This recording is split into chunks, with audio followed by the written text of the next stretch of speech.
മലയാള cinema പ്രേമികൾ ഏറെ പ്രതീക്ഷയോടെ കാത്തിരിക്കുന്ന OTT റിലീസുകളിലൊന്നാണ് ഭാവന കേന്ദ്ര കഥാപാത്രത്തെ ഏറ്റവും പുതിയ മലയാള ചിത്രമായിട്ടുള്ള ഹണ്ട് എന്ന് പറയുന്ന സിനിമയ്ക്കുണ്ട്. അപ്പൊ ഇന്നത്തെ വീഡിയോ നമ്മൾ പങ്കുവെക്കാൻ പോകുന്ന ഹണ്ട് എന്ന് പറയുന്ന സിനിമയുടെ OTT റിലീസ് തീയതി അപ്ഡേറ്റ് ആണ്.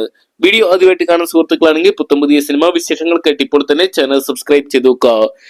മെഡിക്കൽ ക്രൈം ത്രില്ലർ പശ്ചാത്തലത്തിൽ ഷാജി കൈലാസ് അണിയിച്ചൊരുക്കി ചിത്രം ഹണ്ട് എന്ന് പറയുന്ന സിനിമ. ഹണ്ട് എന്ന് പറയുന്ന സിനിമ ഭാവനയെന്ന് കേന്ദ്ര കഥാപാത്രത്തിൽ വന്നിട്ടുണ്ട്. ഭാവനയ്ക്കൊപ്പം തന്നെ അതിഥി രവി, രാഹുൽ മാധവ്, അജ്മൽ അമീർ, അനു മോഹൻ, ചന്ദ്രനാഥ്, രഞ്ജു പണിക്കർ, ഡെയിൻ ഡേവിസ് തുടങ്ങി മലയാളത്തിലെ പ്രമുഖ താരങ്ങളെല്ലാം അണിയിരുന്നിട്ടുള്ള ചിത്രം കൂടിയായിരുന്നു ഹണ്ട് എന്ന് പറയുന്ന സിനിമ. എന്തെങ്കിലും മികച്ച ഒരു ഹൊറർ ത്രില്ലർ പശ്ചാത്തലത്തിൽ ഒരുക്കിയ ചിത്രം തിയേറ്ററുകളിൽ നല്ല അഭിപ്രായങ്ങൾ നേടിയെങ്കിലും ബോക്സ് ഓഫീസിൽ വൻ പരാജയമായിട്ട് മാറിയിട്ടുണ്ട്. ചിത്രത്തിന്റെ OTT റിലീസിന് വേണ്ടി ഇപ്പോഴത്തെ പ്രേക്ഷകർ കാത്തിരിക്കുമ്പോൾ ഇപ്പോഴത്തെ സന്തോഷകരമായിട്ടുള്ള ഒരു അപ്ഡേറ്റുകൾ ലഭ്യമായിട്ടുണ്ട്. ചിത്രത്തിന്റെ OTT റൈറ്റ്സ് എല്ലാം തന്നെ C5 സ്വന്തമാക്കി എന്നുള്ള ഒരു അപ്ഡേറ്റുകളൊക്കെ ഒഫീഷ്യൽ അല്ലാത്തൊരു കൺഫർമേഷൻ നമുക്ക് ഇതിനോട് തന്നെ ലഭ്യമായിട്ടുണ്ട്. എന്നാൽ ഡേറ്റ് ഇതുവരെയും കൺഫേം ആയിട്ടില്ല. എന്തൊക്കെയാണ് നവംബർ മാസം ചിത്രത്തിന്റെ OTT റിലീസ് ഉണ്ടാകുമെന്നാണ് പ്രതീക്ഷിക്കുന്നത്. നവംബർ മാസം ഇല്ലെങ്കിൽ ഡിസംബറിലോട്ട് ചിത്രത്തിന്റെ OTT റിലീസ് നീണ്ടുവെങ്കിൽ ക്രിസ്മസിന് മുമ്പായിട്ട് ചിത്രം OTT പ്ലാറ്റ്ഫോമായി C5 വരുമെന്ന് ഇപ്പൊ അറിയാൻ സാധിച്ചിട്ടുണ്ട്.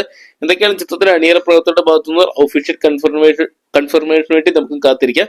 അപ്പൊ നിങ്ങൾ എത്ര പേരാണ് ഭാവന കേന്ദ്ര കഥാപാത്രത്തെ ഹണ്ട് എന്ന് പറയുന്ന സിനിമയ്ക്കായിട്ട് കാത്തിരിക്കുന്നത്? കമന്റ് ബോക്സിൽ പങ്കുവെക്കുക. വീഡിയോ ഇഷ്ടപ്പെട്ടെങ്കിൽ ലൈക്ക് ചെയ്യാനും ഷെയർ ചെയ്യാനും ചാനൽ സബ്സ്ക്രൈബ് ചെയ്യാനും മറക്കണ്ട.